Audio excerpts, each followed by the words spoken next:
तळ हाताच्या रेषानी सहज सुखा का भोगी कोणी स्वयंप्रकाशी तू तारा चैतन्याचा गाभारा भर पंखातून स्वप्न उद्याचे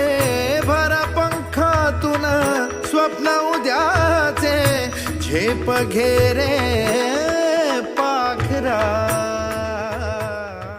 म्हणून गाड्या नाटक तूर केली तोरी माग फिरण्यामध्ये वर्ष 3 गेली हाय का वर्षाचा हिशेब तुझ्या कष्टाचा निषेध कष्ट तुला बघायचं तर बापाचं बघ बापाच्या कंद्यावर कर्जाचा डोंगर बैलासोबत झुकतो बाप शेतामध्ये नांगरावरती उभी माई साधी आणि भोळी माईच्या डोक्यावर ऊसाची मोळी बघ त्यांचं कष्ट करून टाकतो नष्ट जेव्हा डोळे उघडे तुला दिसत सारं स्पष्ट रडणारी माहितीच्या स्वप्नाला जाग बागेल का बाग